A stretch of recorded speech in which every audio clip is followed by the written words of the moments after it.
Hi, my name is Ken O'Donnell. I'm Vice Provost at California State University, Dominguez Hills in Southern California. And this is a recording of a presentation that I made earlier this week in Maryland for my friend Nancy O'Neill, who works at the William Kirwin Center for Academic Innovation.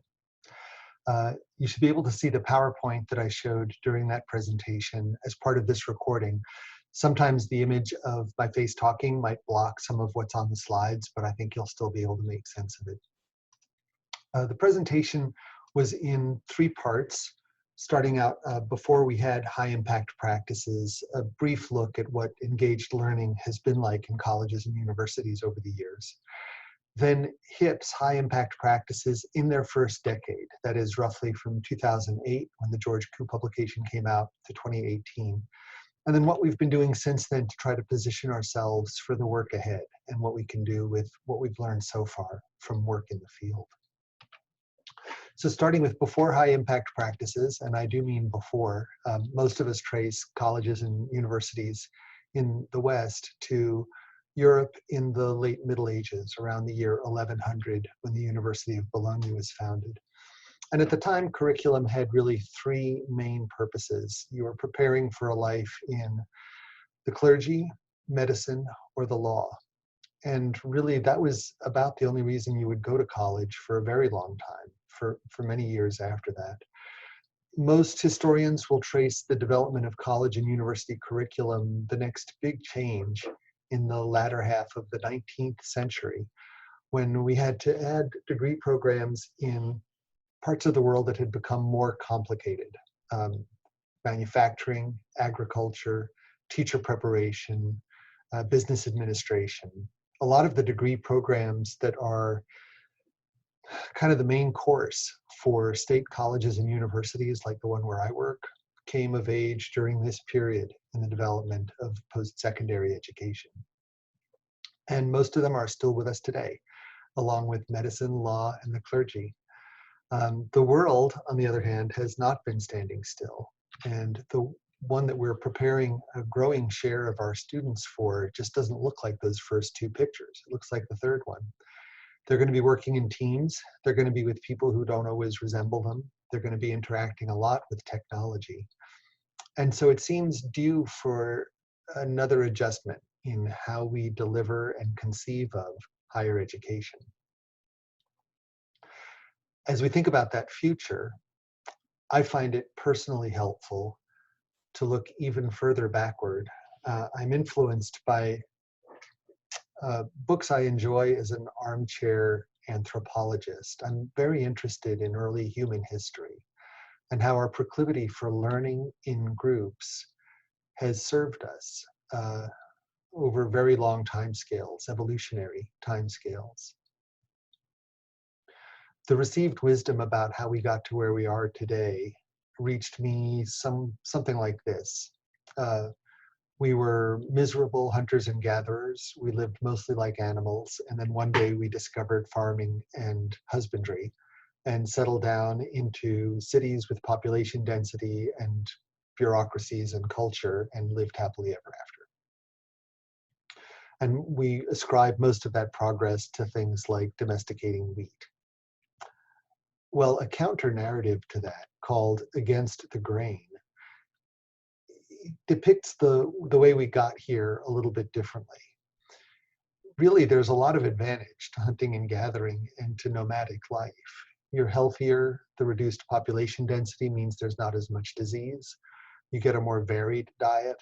You're only in trouble when the food runs out. And we got into that kind of trouble as humans many times over a millennia-long period of fits and starts on our way to sedentary life.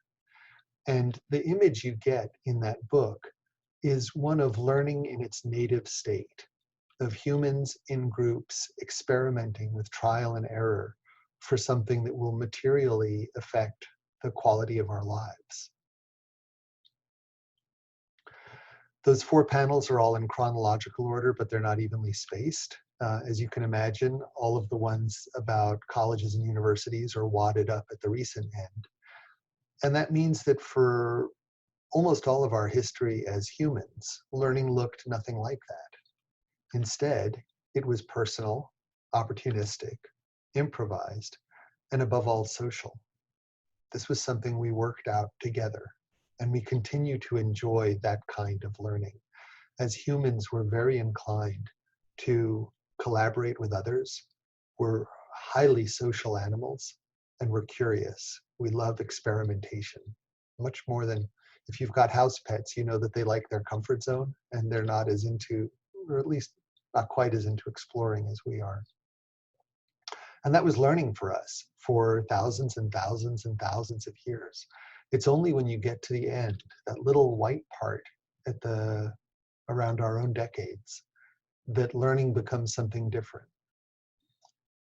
We had to come up with ways to meld it with a very large scale, factory friendly model of delivery. That model emphasizes the impersonal, the homogeneous, the rote, and above all, the solitary. Group learning, learning in its native state, really did not have a place in that design of a classroom. But remember, we didn't do this arbitrarily or capriciously. We did it because we had so dang many students to serve. Today in the United States, there are something like 20 million college and university students, according to the National Center for Educational Statistics. Another group whose work I like to cite is the Student Achievement Measure. Those of you who work in IR or other data-heavy ends of higher ed may have heard of this. It's different from IPEDS in one crucial way. IPEDS gives you graduation points only for the students who started with you. You don't get points for your transfer students. But a lot of our students are transfers, in fact, a growing number of them. By the Student Achievement Measure, we're not doing so well. 49% of our students graduate within 6 years of enrolling from the institution where they began. If you throw in credit for the transfer students, you pick up another 11 points, which is better. I'll take 60 over 49. But another 11% are still wandering around in the system, taking classes either where they began or at another institution. And fully 29%, almost 30%, are lost, probably dropped out, but we really don't know where they are. And as you probably know, if you've looked into this, the numbers are even worse for the populations that have been traditionally underserved. Ethnic minorities, first in their families to attend college, eligible for federal financial aid. That's the price we paid for taking learning out of its natural state and making it impersonal, homogeneous, rote, and solitary. It was our deal with the devil. And I'm not the only one feeling this way. I'm going to quote to you now from the Commission on the Future of Undergraduate Education, 2017, when they had this to say: what was once a challenge of quantity in American undergraduate education, of enrolling as many students as possible, is increasingly a challenge of educational quality.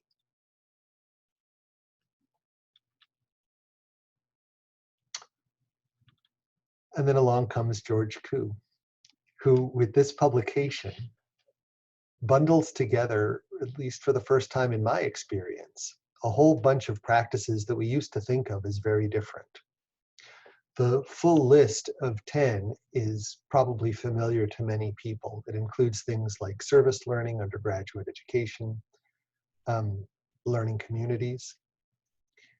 But these are things that we used to think of as different. Undergraduate research, for example, was something you did with your star students in the honors class at the end of their senior year of college.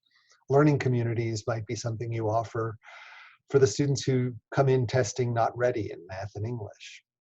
The idea that these different practices all had some traits uniting them was a paradigm changer. And his publication included 3 sentences in a row that I personally found especially powerful.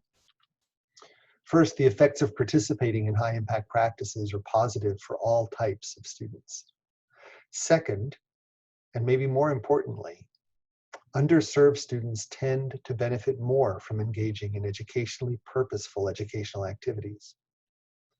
And then the third sentence, the kicker. Sadly, some groups of historically underserved students are less likely to participate in high-impact activities, those first in their families to attend college, and African American students in particular. So that's about as clear a moral gauntlet as you're likely to see thrown down in a higher education publication. We know it works. We know it works especially for those who most need it, and they're not getting it. So the natural conclusion to draw from that is change what you do until they're getting it. It really, I don't see a second conclusion you can draw from this. But in the decades since that was published, it's turned out to be very hard to do that. These practices are often in the eye of the beholder. They're hard to name and pin down. It's hard to get them into student information systems that would tell us who's getting them. It's even hard to assess them reliably so that we can be sure that what we think is working is really working.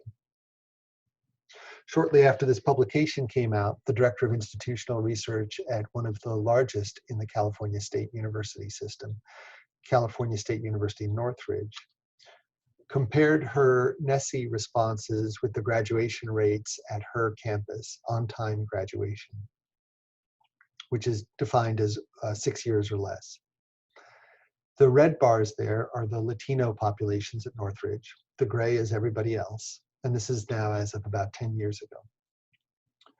And what you see is that at the base of each bar is a number that shows how many high impact practices the students reported participating in. At 0, the graduation rates are mediocre and typical for state universities, 38% for the Latino students, 55% for everybody else. But when they participated in 1, we saw on-time graduation go up. And when they participated in 2, not only were the rates higher, but the gaps had shrunk, essentially corroborating the KOD study. KOD was based only on NESI. The Northridge study was based on NESI in combination with institutional records of the students' graduation rates. There are weaknesses in this methodology, and the author of that report would be the first one to make sure I tell you about them. It's self-reported data. The definitions of high-impact practices are not strong or pinned down. There's always the risk of selection bias, that the students who opt into these practices are the same ones who are the most likely to graduate anyway.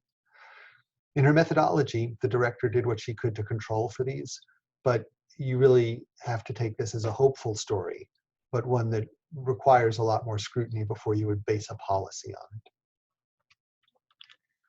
A couple of years later, George Koo published this book, Ensuring Quality and Taking High Impact Practices to Scale, which includes a list of 8 key elements and examples for high impact practices. Many of us find this list more valuable than the original list of 10 high impact practices themselves. The practices are essentially labels for programs, and it's hard to assert their quality with any confidence if all you do is judge by the label learning community, for example. But these 8 key elements, things like time on task, frequent feedback, interaction with faculty, public demonstrations of competence, these seem to us more versatile and more measurable than the original list. At this point in the presentation, I asked people who were participating in person to stop for a minute, look at those 8 features, and ask themselves, what are they offering at their institutions that have these features but that don't appear on the original list of 10 practices? And I gave them a few minutes to think about that, discuss it with each other, and let us know what they thought.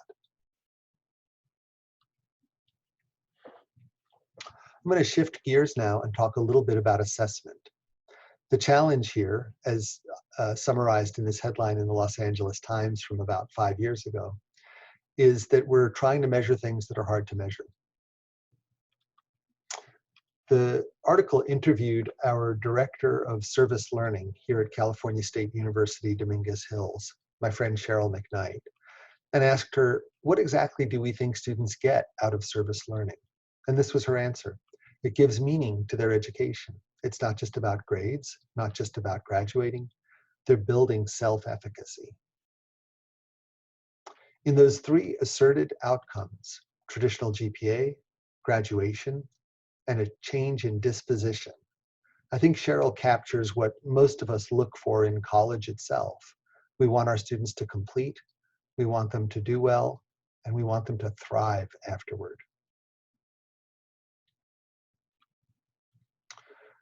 That effort to assess such things was captured, I think, very well by a publication from two women at the Association of American Colleges and Universities, Tia McNair and Ashley Finley. I have a feeling most of the people listening to this are already very familiar with their work, and if not, you should be. It's really stellar. Putting it into practice on an individual campus often looks like this. And a word of warning, this is not for the faint of heart. It's a lot of work. You need a high impact practices task force that is cross-divisional, that includes IT, institutional research, student affairs, and academic affairs. You need to conduct a sweeping, exhaustive, campus-wide inventory that looks at maybe 40 or 60 potential high-impact practices that seem to have those 8 qualities, that seem consistent from one implementation to the next, and that have outcomes you can actually measure. Out of that list of candidates, you might distill 12 or 14 that are viable candidates for high-impact practices at your institution. Consistent delivery, measurable outcomes. And from that list of a dozen or so, you tag them as pre-high impact practices in your student information system. So you can tell reliably which students participated and which ones didn't. It's very important that for this tagging step, you proceed with caution. It's very easy to add a field and a check mark in a database. It's much harder to enforce consistent meaning behind the check mark. You need committees, you need samples of student work, you need focus groups, you need to make sure the check mark means what you think it means. At that point, you embark on several years of assessment.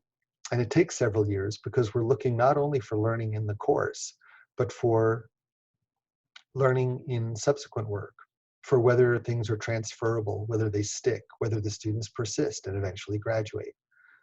So that's not a short-term project. But once you've demonstrated to your own satisfaction that these are actually high-impact practices, and maybe half of them make the cut, then and only then you can call them high-impact practices. And with continuous monitoring and faculty development and student outreach, your institution can offer them with confidence. At this point, I stopped again and asked the participants in the live version of this presentation to think about other cases in higher education where we're comfortable looking into each other's business like this. People in the room volunteered examples like accreditation and reviews for faculty promotion, retention, and tenure. I think those are very good examples. I added one for program review that's in the same spirit. All of it to say, this is daunting, but not unprecedented, and shouldn't feel unfamiliar to us.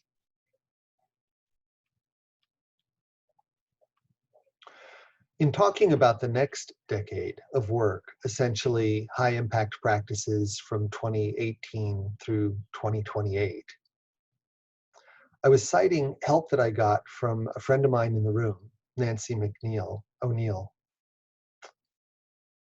Do I start over again? I think not. She's a good enough friend that I'll leave that in. With Nancy O'Neill, I had invited some people to a planning session here at CSU Dominguez Hills in 2017, in March, so just about exactly 3 years ago. And sitting around the table were a mix of people who work here at DH and who were friends of mine from other institutions who are working in this area. And there's Nancy in that middle frame toward the end. And what we were trying to figure out was, what are the existing structures of tracking and data and assessment that we could use to make sure we're delivering high impact practices to the students who most stand to benefit. We pictured asking these questions, not just of ourselves, but of as many state colleges and universities as we could think of who were working on the same problems, who saw the same moral call to action in that original publication by George Koo. We pictured a 3-year conference cycle where we would invite those folks to come share with us what they were up to and hope to accelerate our own learning in the field. The first one was held in 2018 at Dominguez Hills. The next was at Western Kentucky University in 2019. And just last month, in February of 2020, we had the third and final meeting of the group at Texas A&M University in College Station. At the end of each meeting, we convened the participants in a closing plenary to ask what they learned and what they wished they knew, what we still needed to figure out. Those findings and others will be compiled in a forthcoming book to be published by Stylus. I'm one of 4 co-editors, and we're planning a very open call for proposals to make sure we don't miss anything. So this publication, although it's related to high impact practices in the States, it's not a formal or an exclusive connection. A preview of what those closing audiences all wish they knew more about. The first thing was more about what high impact practices can look like as a practical matter, how they're implemented. They'd also like more about how professional development fits in to delivering high impact practices with consistency and fidelity. We'd like to hear more student voices, and above all, we need help with assessment. I think the help with assessment is an urgent question. This long into a movement like high impact practices, you would expect some backlash to appear, and it certainly has. This article points out that offering high impact practices may not lead to higher graduation rates at public universities. I think that's an easy claim to accommodate. Until we get better definitions about high impact practices, it's possible to prove almost anything with them. A criticism that I find harder to dismiss was in this practical introduction to critical approaches to the study of higher education. The authors Laurie Patton, Sean Harper, and Jessica Harris looked at the literature about high impact practices and sort of caught a tacit elitism in what had been written so far. They pointed out that for historically underserved students, even the selection of which programs count as HIPs has bias built into it. What for a traditional student is a high impact experience, like participating in undergraduate research, may be eclipsed for the non-traditional student by the impact of simply walking onto a college campus and registering for class. There are all kinds of experiences that play differently for different people. And we need better assessment of high impact practices so that we can be sure we're counting the right ones. I think it's a really good criticism. And because it's equity-based, it resonates with many of us who work at access-oriented, minority-serving institutions. But lest the pressure get too big, I stopped here and invited the audience to pause for a Zen moment and picture a future of high impact practices the way we'd like them to be. The next 2 parts of this presentation, the last 2 parts, are a look way into the future, not just the next decade of HIPs, but more like an end game that it feels like the field is building toward. In this world, high impact practices are not uniformly defined from coast to coast, but instead they originate locally, organically, essentially rising out of the landscape of the institution itself. We want that to be organic and natural and spontaneous, but we also need it to be tracked systematically and unambiguously in our information technology systems, our student information systems. It's like putting a homing chip inside each one so that we can make sure we know who participated and who didn't. Out of those experiences, we would expect learning outcomes to essentially blossom in ways that may be harder for us to track, but that's okay. I think we could picture it like a canopy of leaves, where it's not always clear which tree the leaf originated in, but it also doesn't matter. They're all participating, they're all contributing. And in this case, the leaves are standing in for demonstrable learning outcomes, proficiencies that our students pick up along the way. I think a lot of those would be captured in an e-portfolio, and I recommend anyone watching this to take a close look at this book by Brett Einen and Laura Gambino about how e-portfolios can revolutionize not just student learning, but the culture at an institution. There's also this publication with one of those two authors. I participated in it, so did George Koo, so did our friend Marilee Bresciano at San Diego State University, looking at how e-portfolios can develop the kind of learning that seems to matter most for the students going into the world we see emerging before our eyes. You're seeing here the limitations of clip art. That's supposed to be an iceberg. Below the line is the kind of invisible learning we don't always think about. Crystallized intelligence, the smaller part above the line, is fixed learning that can be tested, for example, with multiple choice questions.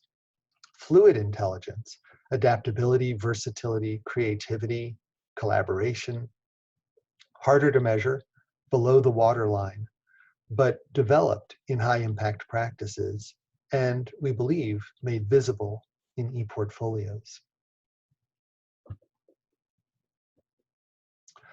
Another long-term prospective view of that future focuses on how we arrange our high impact practices for students who are not necessarily full-time and not necessarily 18 to 22 years old. Currently, our high impact practices are haphazardly laid out. They come across more as an obstacle course than as a road to learning or as anything goal-oriented. It seems that if we could sequence them better and orient them along the line of the curriculum itself, that they could act less like an obstacle course and more like a tunnel leading students toward the degree that they came to us for. I'm not the first by far to think in such terms. If you're interested in examples of this, you could look at the GEMS project from AAC&U that talks about a guided pathway with signature work embedded in it. That's the kind of thing I picture with these high impact practices. And in fact, they're named that way in this publication. Again, it's hard for me to think of that working without a big role for high impact practice, for e-portfolios. For people interested in learning more, and if you've made it all the way through this, congratulations. I recommend this website from the National Association of System Heads. There are dozens of interactive video modules posted there as of just a couple of weeks ago from a project where they were working on high impact practices with 4 state systems in Georgia, Tennessee, Wisconsin, and Montana. The findings and final report, which ordinarily would just be in a hardback version that nobody reads, are in this case electronic and posted online, user-friendly, and very engaging. They even have high production value. So I recommend this to you highly. And then the other way you might stay in touch with work like this, if you're interested, is at the Assessment Institute held in Indianapolis each October. I said earlier that we pictured a 3-year conference series that just came to an end with high impact practices in the States. And it did come to an end, but we're going to continue in an altered version of that conference series as one of the designated tracks at the Annual Assessment Institute. This does a few things for us. It gives us a permanent home, a place where people can find us, but it also lets participants consolidate on their travel budgets. Since assessment was one of the main things that participants at the conferences said they wanted to keep learning about, this seemed like a good way to double up on things like airfare, hotel rooms, and budget.